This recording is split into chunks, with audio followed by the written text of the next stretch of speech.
Hi, what's up guys, VFX Helper here, and today we'll be looking at how to make a floating effect like you saw at the start in Photoshop. So let's get straight into it. So I have given you pictures that I taken myself, and that's a picture I used at the start to save as your image and use it if you don't want to try this out yourself.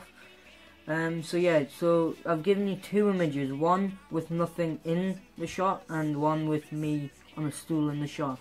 And if you want to do this yourself, just get two images, one of nothing in the shot and one with something in the shot, which so can be yourself on a stool. Make sure it's something that's like not too noticeable, and make sure that the camera doesn't move at all. So I took this off my phone on my Samsung, and you can do voice recognition on this, where you can say capture or whatever, and it'll start to record. So try doing that if you can, or if you can't, make sure you have someone else to help you with this. Make sure that the camera doesn't move at all. So let's get straight into it. So first you want to drag your image where there's nothing in it into Photoshop and let go. Don't do anything with that yet, and then drag your other image in with yourself or whatever it is in it. So it should just line up like that. Just click the tick at the top and uncheck this background layer. So it should be called layer 1. So now what you want to do is create a new mask layer. So go down here and click that.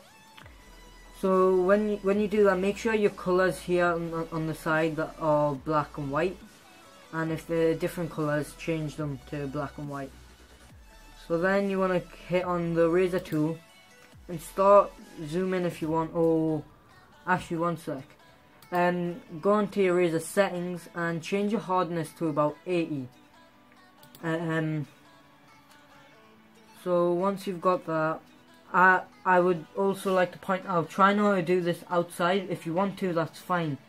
But if you do this outside, you'll have to learn how to color correct properly, because the lighting does change within a matter of seconds outside. So I'd prefer to do it inside. So just get the eraser tool and change your hardness to about 80, and change your size to how much you want it to. To change the size, you can also do the brackets. So let's just start selecting our stool and start rubbing it out, and as you can see, there is a big change in the lighting there, but we'll fix that soon. So just zoom in, make the brush smaller, start rubbing it out. This will take time, so I'm just gonna go forward and skip this bit.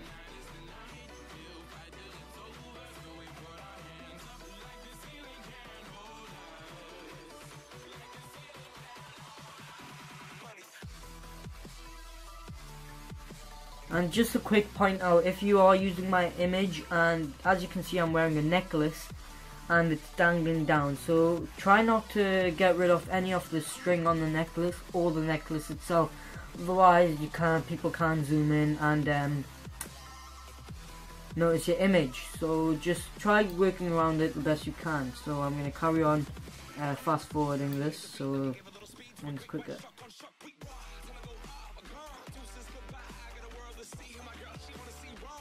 I'm gonna stop fast forwarding this for a bit.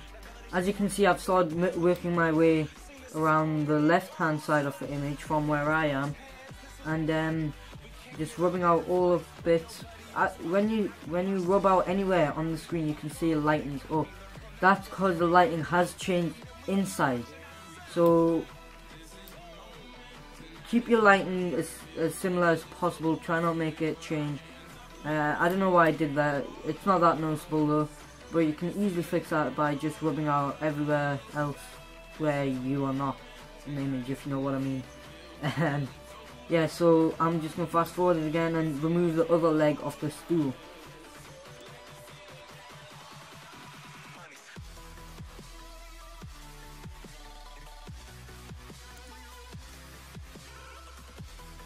Right, okay. So I've removed the legs off the stool and stuff, and it's not looking so bad. But you still want to zoom in and get rid of this shadow of the stool.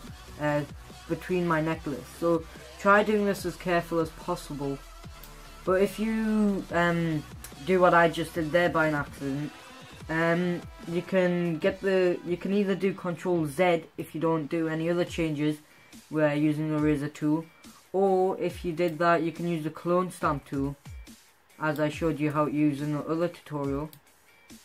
But I didn't get too much into detail about that. If you guys want me to get into detail about that, just let me know in the contact forum.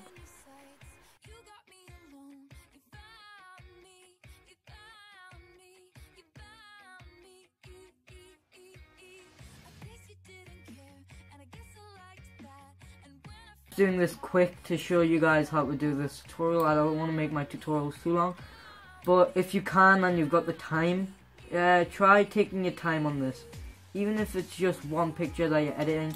To make it look as good as possible is key to for your photos.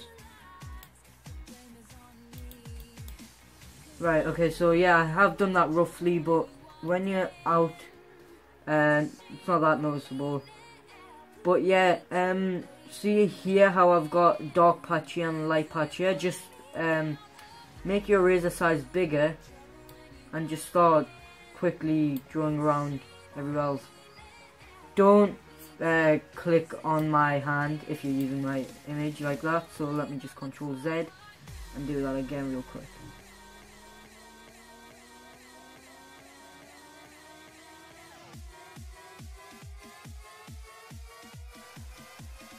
Yeah, so that's looking pretty good right now, so let's just go ahead and save it. Go up to File, Save As, rename it whatever you want, and go into Save As Type, go down to JPEG. Now there's two JPEGs, notice how one is JPF, JPX, JP2 and stuff like that. Don't click that one, just click on the JPEG and the JPE. So once you do that, just click Save. It'll come up what quality you want. I prefer about 10, not the biggest file and not the smallest. So that's about right for me, and preferably. So just hit OK, and then wherever you've saved it to, your image should be saved. So let's just go have a look at that. Yes, your image should be saved. So thank you guys for watching this tutorial. It may be long, may not be, I don't know how it is yet. I don't know if I'm doing the green screen because it's night time right now and I don't have the best lighting, but I hope you guys enjoyed this tutorial. If you've got friends and family that are interested in Photoshop and tutorials on effects and stuff like that, please go ahead and share my website to them and contact me in the contact forum for whatever you want to learn. Thanks for watching, guys.